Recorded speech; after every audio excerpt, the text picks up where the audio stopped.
現在準備奏唱國歌，請各位肅立。Please stand solemnly for the playing and singing of the national anthem. 現在準備奏唱國歌，請各位肅立。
Secretary for Justice, Chairman of the Bar, President of the Law Society, fellow judges, distinguished guests, ladies and gentlemen. On behalf of the Hong Kong Judiciary, I extend a warm welcome to all of you to the opening of the legal year.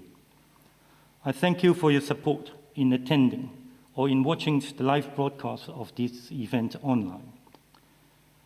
2020 was an extraordinary and difficult year for Hong Kong and for the world. The COVID-19 pandemic has taken a great toll everywhere, and thoughts and well wishes are extended to all of those who have lost family and friends to the virus.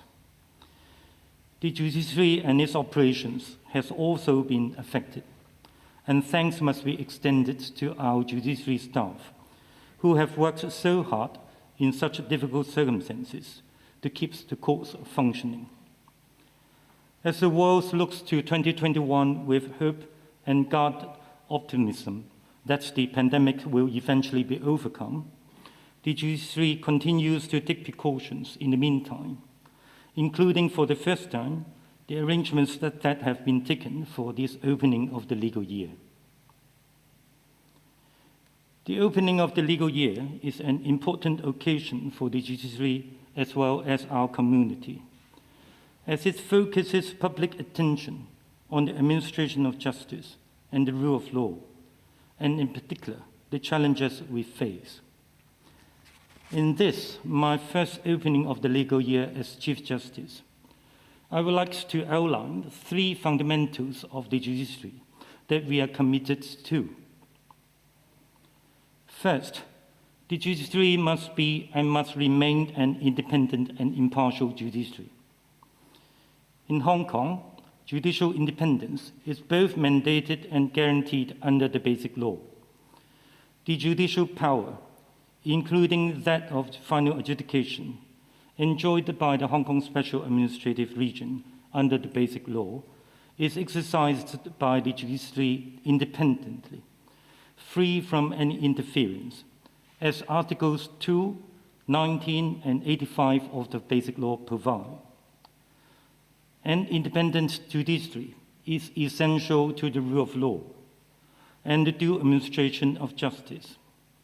It is equally crucial to public and business confidence, whether local or overseas, in our judicial system, as well as to the international reputation of Hong Kong as a society that is governed by the rule of law under the one country, two systems arrangement.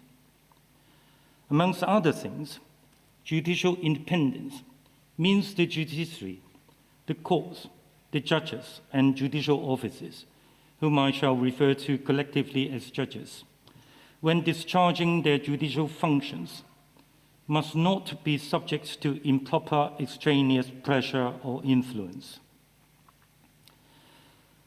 The Basic Law and the relevant legislation provide clear and strict provisions regarding the appointment and removal of judges.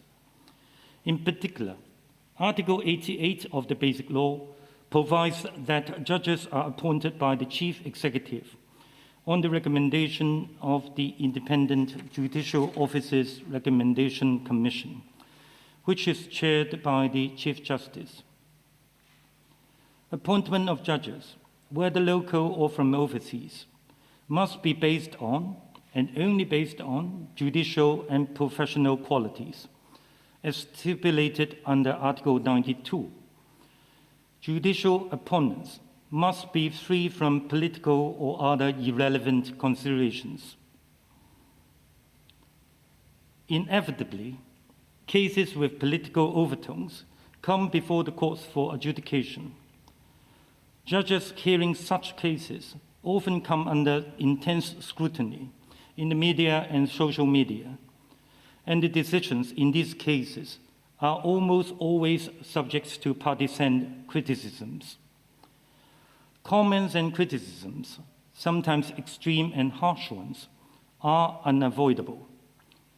Whilst the freedom of speech of everyone in society must be fully respected, there must not be any attempt to exert improper pressure on the judges in the discharge of their judicial functions. In this connection, it has to be stressed that attempts to exert undue pressure on our judges by means such as threats of violence or doxing are as futile as they are reprehensible. Judges decide cases independently. When deciding a case, a judge is not subject to the control or interference by other judges, including more senior judges. The appropriate way to question a decision is by means of appeal or review. Our appellate courts exist precisely for the purpose of correcting mistakes made in the lower courts, ironing out discrepancies in decisions and sentences amongst different first instance courts, and where appropriate, clarifying the law and laying down sentencing guidelines. Admittedly, appeals and reviews take time, and patience is required. Nonetheless, we must have faith in our common law system and allow the appeals process to run its course. The positive and authoritative role played by our appellate courts can simply not be replaced. An impartial judiciary means that everyone is equal before the law, whereas judicial independence means that judges must not be subject to improper influence from outside. Judicial impartiality requires judges to be free from bias or prejudice of their own. Judges are human. It is only natural that, like others in society, judges may have and are indeed entitled to their own personal views and beliefs. However, a judge must decide cases objectively and professionally, independent of his own personal views or beliefs, political or otherwise. A judge must put all these aside and apply only the law to decide cases. By his words and conduct, he must treat everyone that comes before the court equally and fairly. In this regard, perception is as important as reality. The public's expectations of the impartiality of our judges is very high, and rightly so. A judge must therefore exercise self-restraint. When dealing with high-profile cases or cases with a political flavor, judges must be particularly careful with their appearance of impartiality in terms of what they say in court or write in their judgments, or how they treat the parties, their lawyers, or the witnesses. Any lapses in this regard, given the potentially polarizing nature of these cases, could lead to suspicion of partiality, which is not conducive to maintaining public confidence in our judicial system. It is only understandable and natural that different people may view the merits of a judicial decision from different perspectives and come to different conclusions. To some, only the outcome of the case matters, regardless of what the judge's reasons or reasoning may be. However, disagreement with a decision on the basis of one's political view or stance is never in itself an acceptable reason to call into question the judge's or the judiciary's independence or impartiality. Unfounded allegations against our judges would only risk undermining public confidence in the judiciary. Independence does not mean a lack of accountability. There are built-in features in our judicial system that ensure that the judiciary and judges are accountable to the public for their works. These include, amongst other things, the requirement that, save for well-defined limited exceptions, all proceedings are open to the public, as well as the requirement that reasoned judgments, which are accessible to the public on the Internet, be given for the decisions of the courts. Moreover, we also have a well-used system of appeals, transparent target dates for listing of cases for hearing and for delivery of judgments, a published guide to judicial conduct, an established system of complaints against judges, an annual budget that is approved by the legislature, and stringent financial control measures. There is, of course, further room for improvement in relation to these features, but our community should be assured that there are important features in place to ensure that whilst the judiciary is independent in its organization and operations, it is nonetheless fully accountable to the public in the discharge of its functions. Judges are, of course, not above criticisms and complaints. Under our existing system, complaints against judges are handled by court leaders responsible to the Chief Justice. Where appropriate, input from senior judges is also sought. Any reports of complaints received and handled are published by the judiciary. In some cases, the results of investigation into complaints are posted on the judiciary website and subject to public scrutiny. In the most serious of cases, Article 89 of the Basic Law provides for the removal of judges, including the Chief Justice, by the Chief Executive upon the recommendation of a tribunal consisting of judges only, on the ground that they are unable to discharge their duties or for misbehavior. The fact that even in the case of possible removal, the tribunal making the recommendation to the Chief Executive on the course to take comprises only judges speak volumes of the importance the Basic Law attaches to judicial independence and non-interference with the judiciary by any outside interests. That said, I do agree that, subject to the overriding consideration that there can be no undermining of judicial independence, there is still room for further enhancement of the transparency and accountability of our complaint handling mechanism.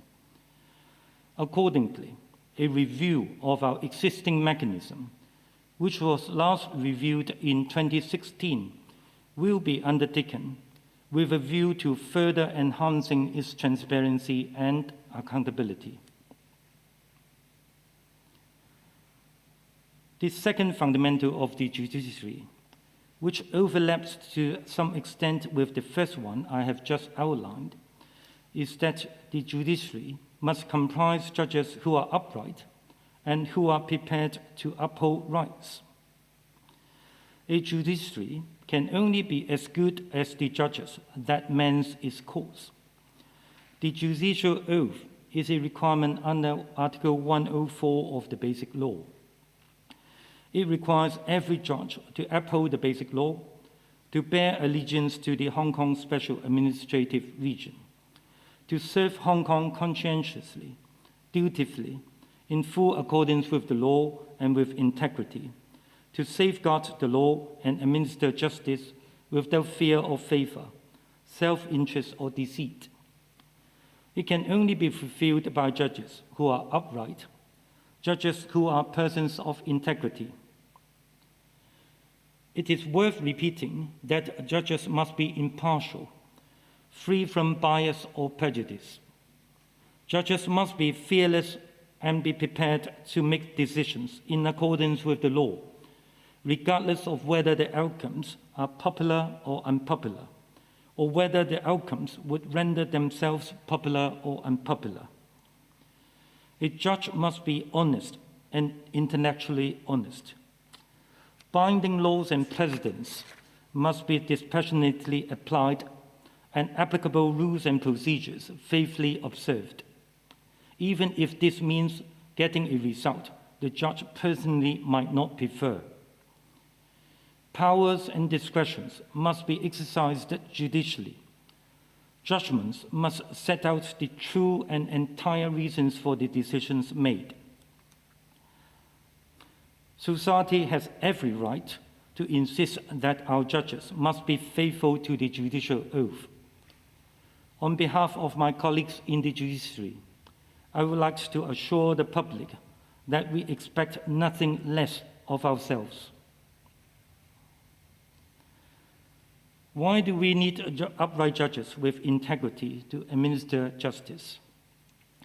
We need these judges because courts exist to adjudicate disputes, to enforce rights, to punish the wrongdoers, and to acquit the innocent, all in accordance with law and evidence.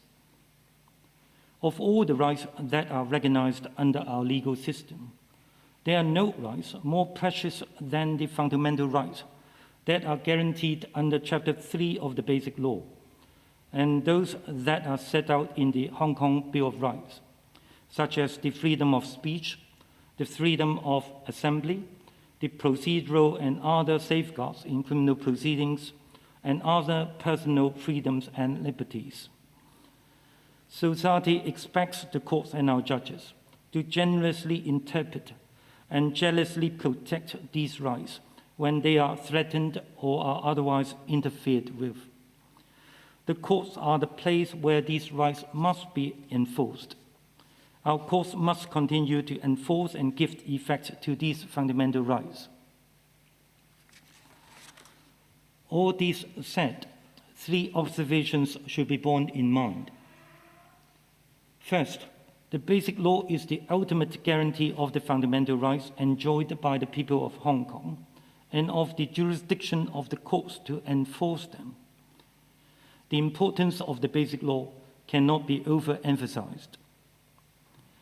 Secondly, whilst fundamental rights must be given a generous interpretation, most fundamental rights are not absolute in the sense that they are liable to be restricted for the sake of others or for the common good. However, any restriction must be justifiable by reference to its aim, relevance, necessity, and proportionality. Thirdly, fundamental rights are equally enjoyed by the people of Hong Kong, each and every one of them.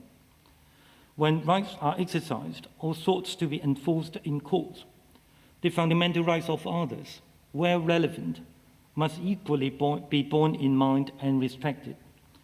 When different rights pull in different directions, as is quite often the case, the court's task is to balance these competing rights and come up with a decision that best gives effect to these rights.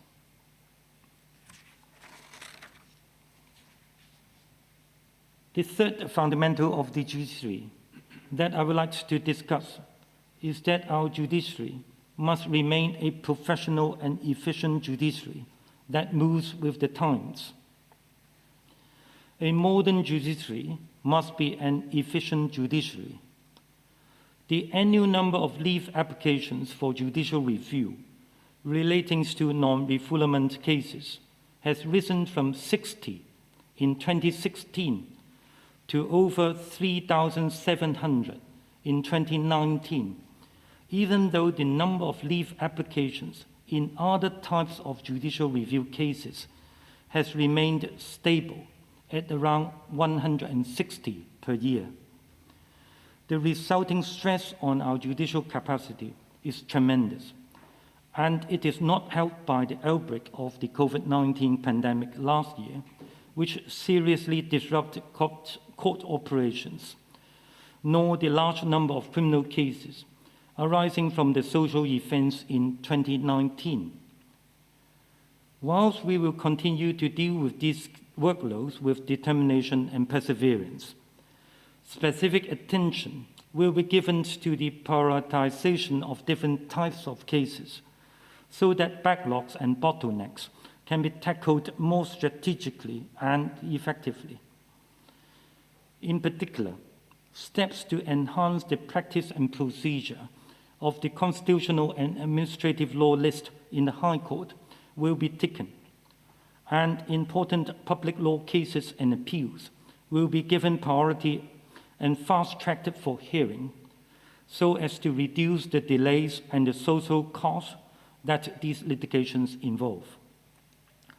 Likewise, hearing of selected criminal cases, appeals or sentences reviews that are of general importance or otherwise draw wide public attention will be expedited so as to enable the Court of Appeal to clarify the law where appropriate or give authoritative sentencing guidance in a timely manner. Enhanced administrative measures will be put in place to help ensure that judgments are delivered within a reasonable time. On the question of manpower, judicial vacancies at all levels should be filled by competent and efficient judges and lawyers of the appropriate qualities.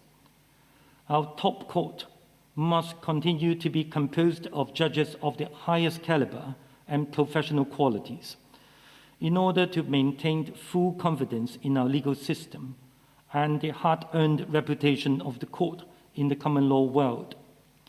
In this regard, the substantial contribution made by our overseas non-permanent judges to the work of the court deserves full recognition. Despite occasional difficulties in recruitment for judges in the Court of First Instance of the High Court in recent times, there can be no lowering of judicial and professional requirements for our judges. We will continue to explore ways to attract lawyers of the right caliber and character to join the bench. Society, and in particular, the legal profession, must help the judiciary in encouraging suitable lawyers to apply to become judges. This is vital to the judiciary in discharging its functions to uphold the rule of law and to administer justice impartially and competently. One means to alleviate the workloads of judges in the High Court is the gradual expansion of the Judicial Associate Scheme to support judges in the Court of First Instance.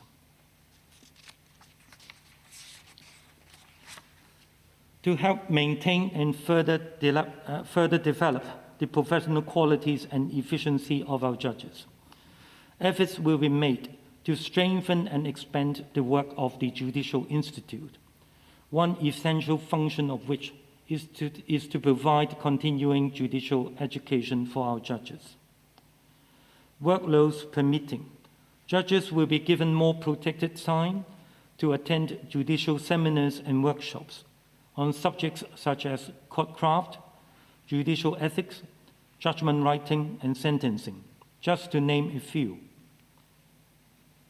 As a modern judiciary, we will continue to strengthen our exchanges with the judiciaries and judges in other common law jurisdictions, as well as our counterparts on the mainland. We are in the middle of a huge, substantial project to digitize our legal procedures and support systems. The Court Proceedings Electronic Technology Bill was passed into law on 17th July last year. The relevant court procedural rules, which are subsidiary legislation, will hopefully be tabled before the Legislative Council in the first quarter of this year. In the coming few years, processes will go electronic in our courts, in the court registries, in the preparation for and conduct of cases, and in the interaction with the courts. The COVID-19 pandemic has prompted initial attempts to conduct remote hearings in our courts. The use of technology has proved to be effective in many areas. It is envisaged that remote hearings will become a permanent feature of our legal system, particularly in civil cases. For criminal cases, using remote means to conduct hearings requires amendments to be made to existing laws.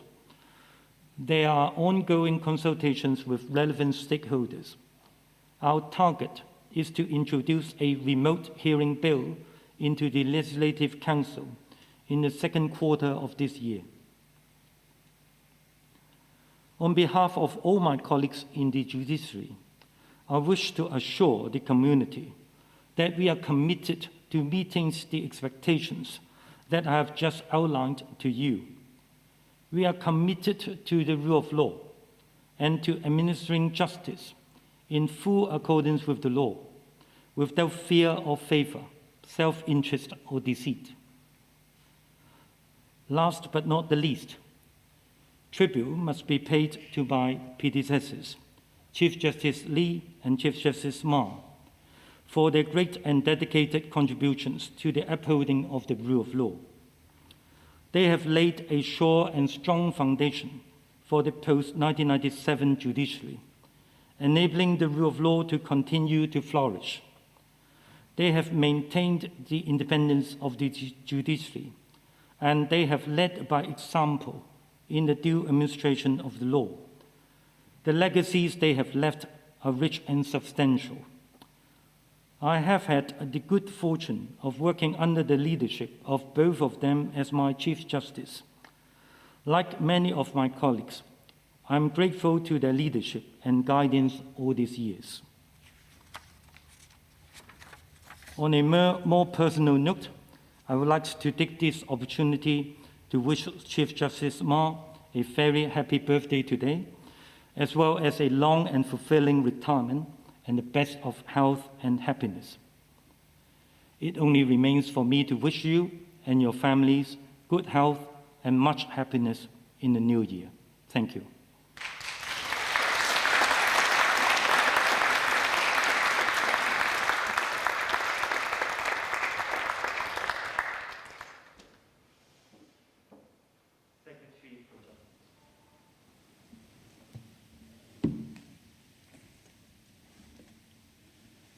Chief Justice, members of the Judiciary, Chairman of the Bar Association, President of the Law Society, distinguished guests, ladies and gentlemen. The holding of the opening of the legal year here at the Court of Final Appeal, with its live broadcast to the public, is testimony to Hong Kong's strong legal traditions and the resilience and tenacity of the legal community, notwithstanding unforeseeable challenges beyond one's control. The coronavirus has posed immense challenges to the world, and Hong Kong is not spared. In my 2019 speech, I condemned the totally baseless, arbitrary, and even malicious attacks on some of our judges, urging the community to dispel such unwarranted misunderstanding by reading the court judgments.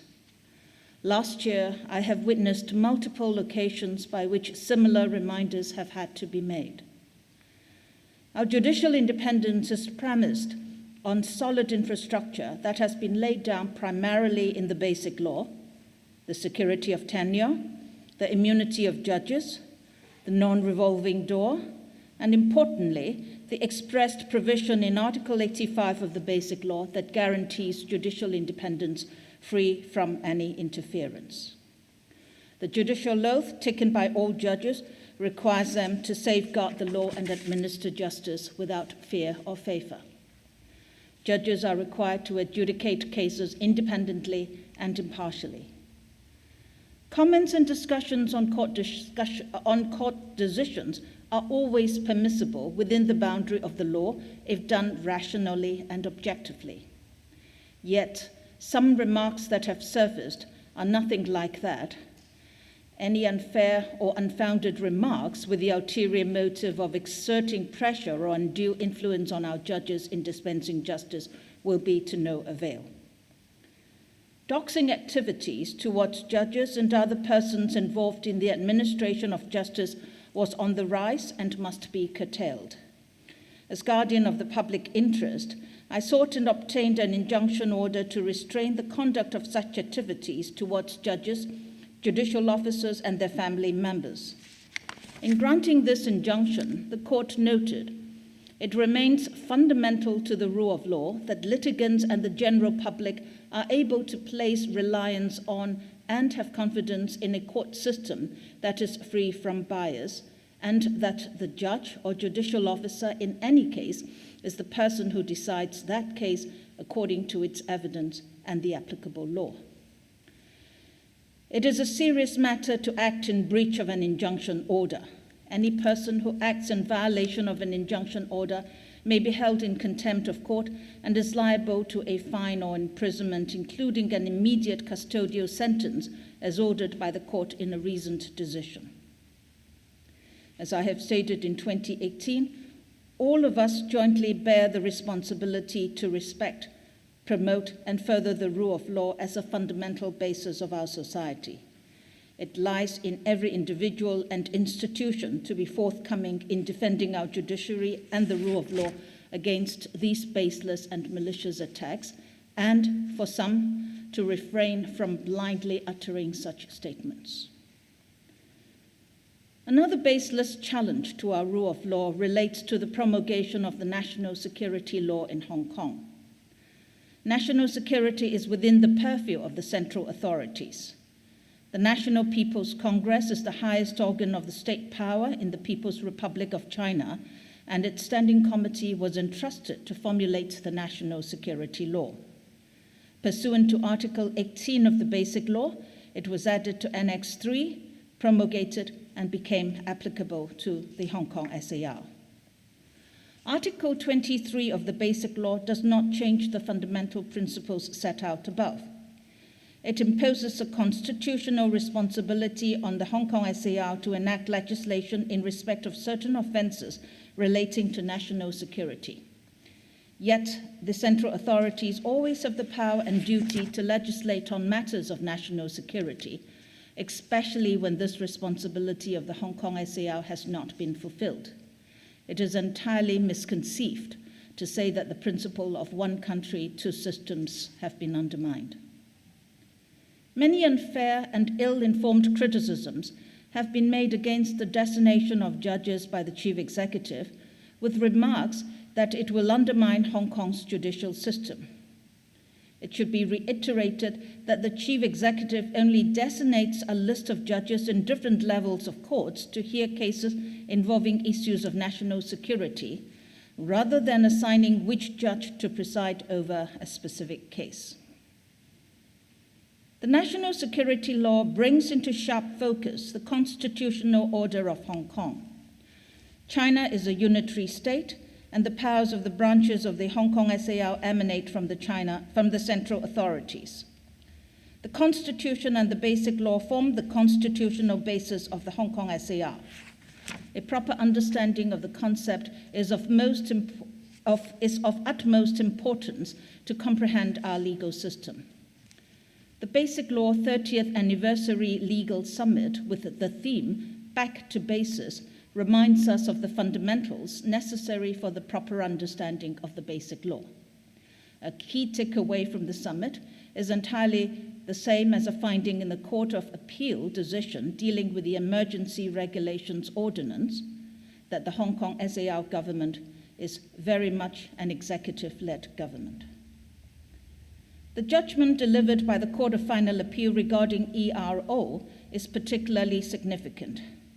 It upheld the compatibility of the ERO with the Basic Law and recognized that in circumstances of public danger, it is, and I quote, essential to give the executive wide and flexible legislative powers, whether or not the legislature is sitting. The court continued, it should be remembered that the purpose of the ERO is to provide the chief executive in council with wide and flexible legislative powers in times of emergency or public danger in order to deal quickly and adequately with the situation in question. In upholding the constitutionality of the ERO and the proportionality of the prohibition on face covering regulation, which restricted the use of face coverings during public order events we saw in 2019 with deteriorating law and order, the court took the view that when striking a fair balance between the societal and individual interests, the interests of Hong Kong as a whole is important. I echo this view. Rights and freedoms are not absolute, but are subject to lawful restrictions, including the interests of public safety, public order, and the protection of rights and freedoms of others. One final statement in the judgment is noteworthy. And finally, the interests of Hong Kong as a whole should be taken into account, since the rule of law itself was being undermined by the actions of masked lawbreakers who, with their identities concealed, were seemingly free to act with impunity. This year marks a significant increase in the amount of applications for review of sentence lodged under Section 81A of the Criminal Procedure Ordinance, with 17 applications lodged in 2020 and compared to 4 in 2019. Of the 12 such applications decided in 2020, 11 were allowed. In 4 of the cases, the Court of Appeal repeated the sentencing principle set out in Wong Chi Fung of the necessity to emphasize deterrence and punishment in large-scale unlawful assembly cases involving violence be applied. Under the Vision 2030 for Rule of Law initiative, and benefiting from the guidance of the task force formed under it, we noted that objective data should be referred to in ascertaining the practice of the rule of law, and important elements, including cultural, socio-economic, and local traditions, both legal and indigenous, are features that must be taken into account. Locally, we have started projects that will promote the proper understanding and recognition of the rule of law, the Constitution, and the basic law at various levels of society. Through a multifaceted approach, such as animated short videos, drama, interactive workshops, and exposure to international conferences. These 3 E's projects, representing engagement, empowerment, and enrichment, aim to raise awareness of a law-abiding society, equip youth with the correct understanding of the rule of law, and provide the legal community with opportunities to broaden their knowledge and international exposure. The coronavirus has changed the way we deliver conferences. The use of technology and live feed has enabled us to reach out to more people in more jurisdictions and to provide recordings on the legalhub.gov.hk website. In a way, it is a blessing in disguise. Yet some of our events, which are best conducted by way of physical meetings to facilitate personal interactions, have to be postponed. They include the Asian African Legal Consultative Organization annual meeting, the United Nations Commission on International Trade Law Working Group 3 intersessional meeting, and the advanced course that my department is organizing with the Hague Academy of International Law and the Asian Academy of International Law. We have also reached a supplemental arrangement with the Supreme People's Court to bring the 1999 arrangement concerning mutual enforcement of arbitral awards more in line with the spirit and intent of the New York Convention and international arbitration practice. Legislative measures will be needed to implement the same. As to new initiatives, the Department of Justice will continue to pursue and promote the development of law tech. As set out in the policy address, we will be facilitating the development of Hong Kong Legal Cloud to provide a safe, secure, and affordable data storage services for local legal and dispute resolution communities. Furthermore, with the use of online dispute resolution being more prevalent, and apart from already signing up to the APAC ODR framework, we have also established a Department of Justice Project Office for collaboration with UNCITRAL to study pertinent legal issues stemming from the increasing use of emerging technology.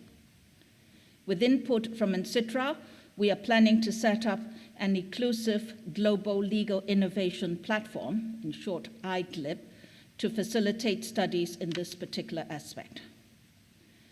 Last year, an online international conference to celebrate the 40th anniversary of the United Nations Convention on Contracts for the International Sale of Goods was conducted. A public consultation on Hong Kong's proposed application of the CISG was completed, and we are analyzing and compiling the results.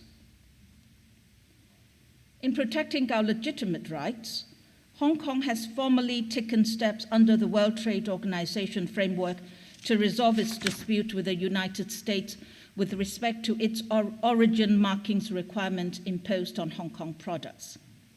We believe that the US requirement is contrary to a number of WTO-covered agreements, undermines the rule-based multilateral trading system, and does not respect Hong Kong's status as a separate customs territory.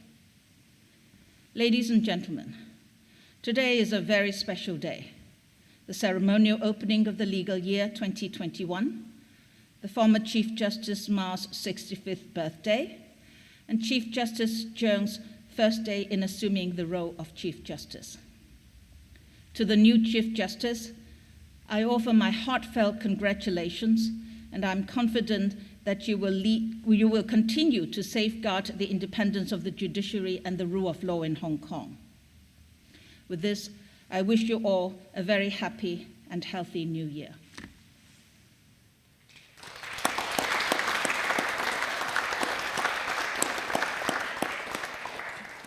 Thank you, Secretary for Justice.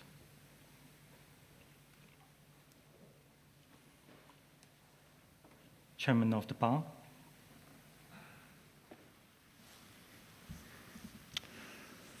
Chief Justice, judges and magistrates, Secretary of Justice, President of the Law Society, distinguished guests and ladies and gentlemen, I wish to address you on the subject of independence. Of course, I mean judicial independence under the Basic Law, and the sometimes overlooked lawyers' independence, which is necessary for judicial independence. Both types of independence are essential if the Hong Kong Special Administrative Region is to hold itself out the place where, in these difficult days, people can put their hands on their hearts and say that the rule of law is maintained. What is the function of an independent judiciary? Well, you find the answer in the Basic Law. It's the branch of the government that wields the region's judicial power under Article 85. When the judiciary uses its power, it must do, and I quote, independently, free from any interference.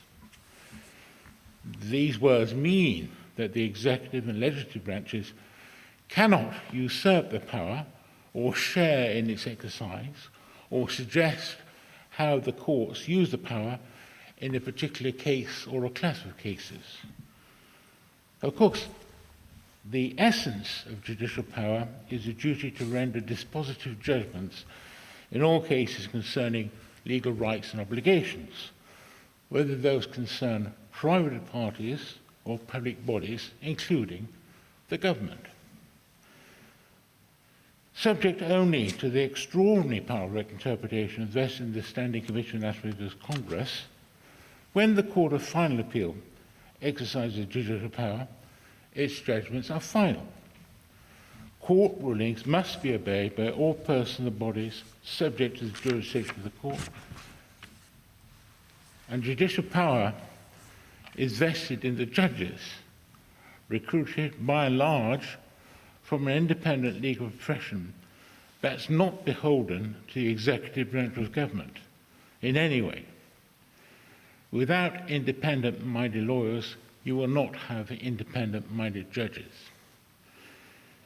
Independence of the bar means being bold in defense and, where necessary, bold in aggression.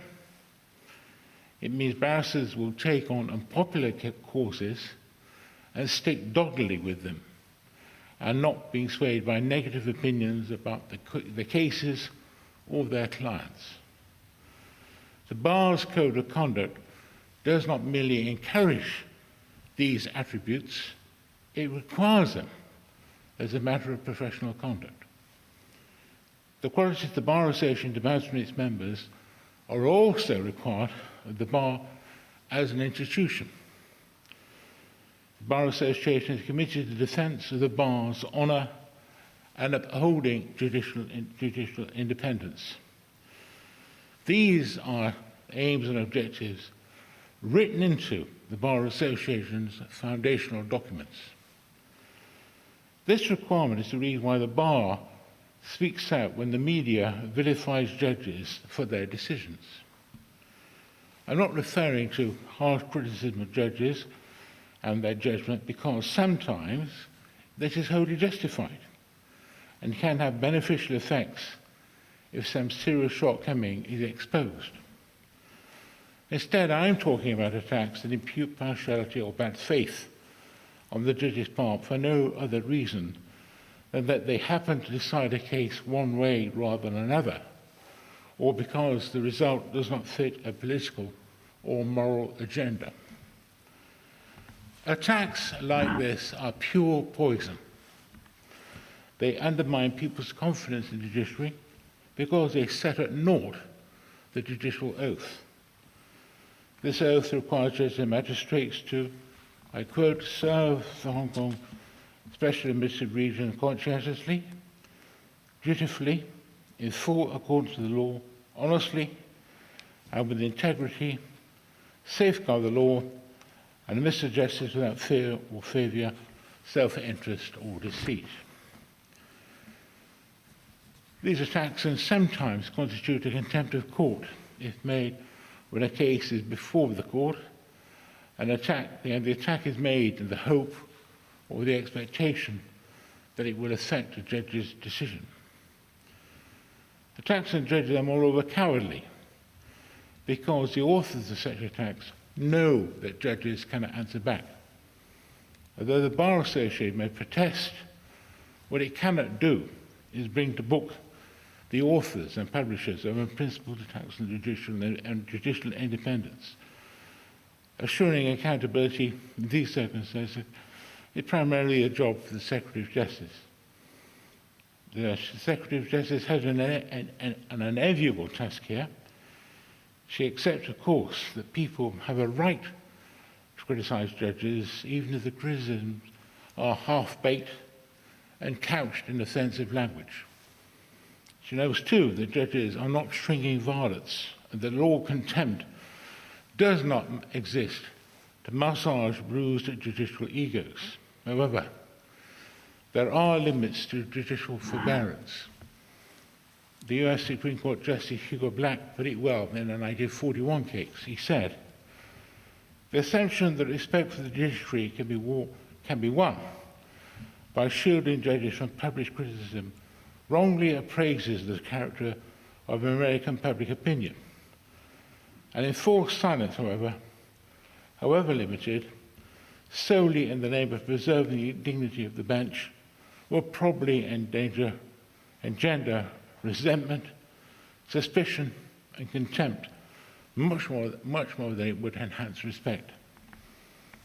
Although individual judicial sensibilities are neither here nor there, there's another legal principle in play here: the integrity of the judiciary as an institution. The judiciary is notoriously weaker than other branches of government. Its functions, duties, and powers all described in Chapter 4 of the Basic Law.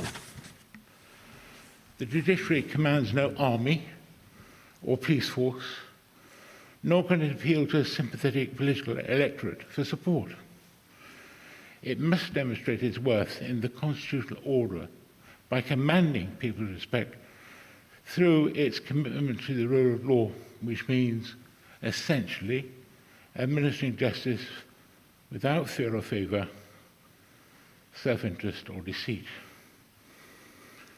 When there is a creeping barrage of baseless criticism that supposes that judges are politically biased, incompetent, dishonest, the damage is done not so much to the judges who have broad backs, but to the judiciary as an institution. If nothing is done about such attacks, they will undermine confidence and respect for the courts, and the administration will slowly evaporate.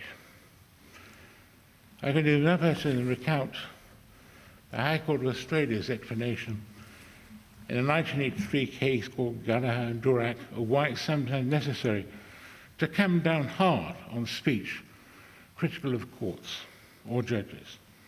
I quote, "The law endeavours to reconcile two principles, each of which is of cardinal importance, but which in some circumstances appear to come in conflict. One principle is that speech should be free so that everyone has the right to comment in good faith on matters of public importance, including the administration of justice, even if the comment is outspoken, mistaken, or wrong-headed. The other principle is that, quote, it's necessary for the purpose of maintaining public confidence in the administration of law that there shall be some certain and immediate method of repressing imputations upon courts of justice which, if continued, are likely to impair their authority. The authority of the law rests on public confidence, and it's important to the stability of society that the confidence of the public should not be shaken by baseless attacks on the integrity and impartiality of judges or courts." I was chairman of the bar from 2005 to 2007, which seems a different age. In my 2-year service then, I did not have to issue any statements censoring what appeared to be, in the words of the Australian High Court, baseless attacks on the integrity or impartiality of judges. I end my current term in a few days' time as chairman. Looking back, I find to my surprise that the Bar Council has issued about a dozen statements on the topics of attacks on the judiciary in that time. I hope that common sense prevails and that people see that conscientious attacks on the judiciary do no one any good. They eat away at society's respect for the law, which is necessary for judicial independence. And without judicial independence, a pearl of great price, we might as well pack up our bags and steal away, for Hong Kong is nothing without it. I conclude by wishing you enjoy better times in the coming year of the Ox.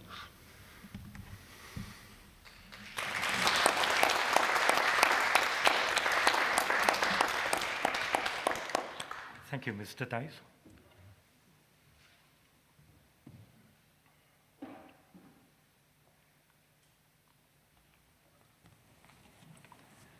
President of the Law Society.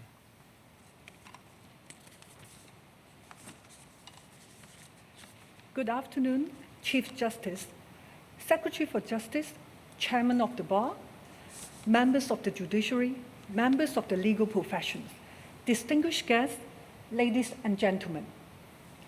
It is my immense honor to be speaking on behalf of the Law Society of Hong Kong on this solemn occasion. In the opening of legal years that I have attended, either as an audience or as the president of the Law Society, the phrase rule of law comes out for discussion without exception. I had wondered whether we as citizens of Hong Kong were too slow to grasp this concept, or important things have to be repeated many times. I used to believe that it was the latter.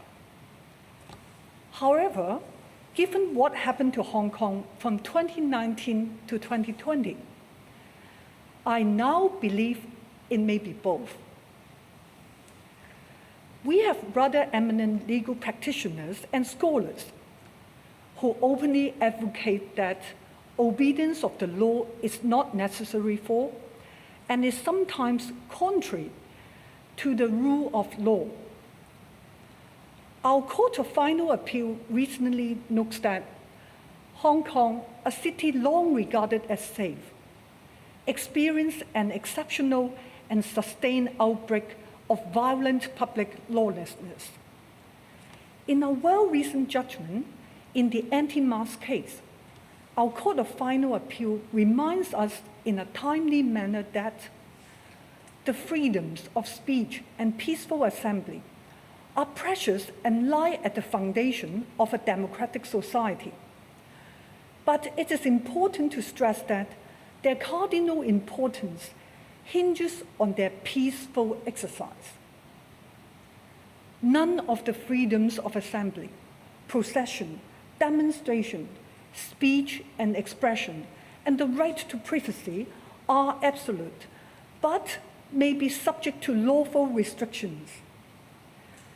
In considering whether a fair balance has been struck, the Court of Final Appeal rightly informed us that the interests of Hong Kong as a whole should be taken into account since the rule of law itself was being undermined by the actions of masked lawbreakers who, with their identities concealed, were seemingly free to act with impunity.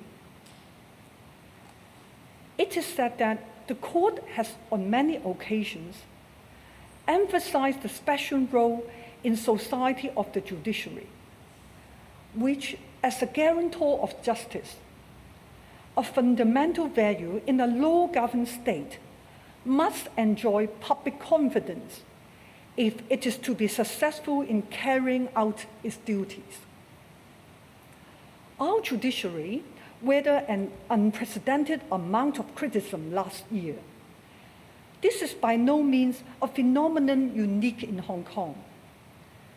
We live in an era where the public's trust and confidence in the establishment, including the judiciary, is unfortunately fading.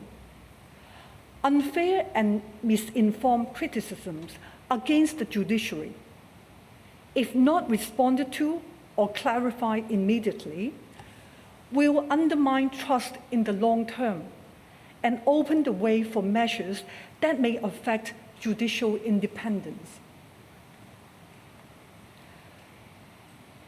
To maintain trust in the judiciary and to prevent unreasonable attacks on judges, the Law Society has taken it as its duty to clarify misunderstandings and unfair criticisms at the first available opportunity. It is important that the Law Society remains a professional body and not some pseudo-political party. It is only by maintaining its apolitical stance that the Law Society's view and hence our members' interests can be taken on board by all our stakeholders. Needless to say, our legal profession and the judiciary need to improve continuously. The technological challenge brought about by COVID-19 is a prime example. Factors relating to the operation of the judiciary, which might influence the level of confidence, include, for example, the outcome of a case, the reasoning of the judgment, the proceedings, as well as how the parties to the proceedings are treated by members of the judiciary. We also need to learn how to engage with the public. there is no point in telling the public that they should not express their views on judges and judgments simply based on the outcome. It is only natural and human. Rather, the duty rests on us as professionals to explain clearly to the public the correct legal principles and procedures. Disengagement is not an answer. The Law Society and our members can and will certainly engage with the public meaningfully. In the international arena, the Law Society always sees it to be its duty to explain Hong Kong's situation fairly and impartially. To begin with, we do not tell our international friends that a simple exchange with them will risk breaches of the national security law. Such attitude is, to say the least, unhelpful. Constructive dialogue is the key.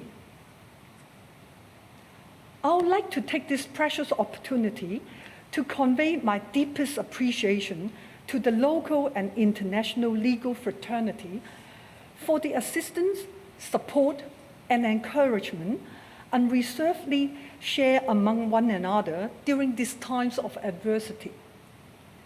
In November 2019, notwithstanding the disruptions arising from the social unrest, 600 participants from 30 jurisdictions around the world supported the Law Society and traveled long distances to Hong Kong to attend in person the Law Asia Conference jointly organized by the Law Society with Law Asia.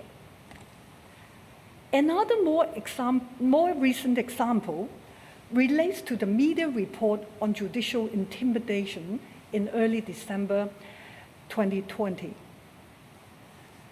In support of the Law Society's statement on the 7th of December condemning the criminal act that threatened judicial independence, the Commonwealth Lawyers Association acted swiftly and issued a strong statement on the 9th of December, reiterating the importance of judicial independence and urged an investigation into the matter by the Hong Kong authorities. We look forward to collaborating closely with the international community and contributing actively in the global united effort in promoting the rule of law and access to justice. This year's opening of the legal year is also special in the sense that we are here to welcome the appointment of Mr. Justice Andrew Cheung as our new Chief Justice. The Law Society warmly supports this new appointment, and I am confident that Mr. Justice Cheung is the right leader to lead the judiciary and our legal community to brave the challenges ahead. As we enter 2021, I take the opportunity to wish everyone a healthy and fulfilling year ahead. Thank you.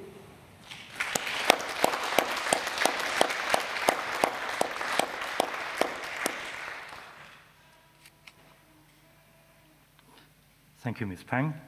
That concludes this year's opening of the legal year. Thank you for attending and thank you for watching.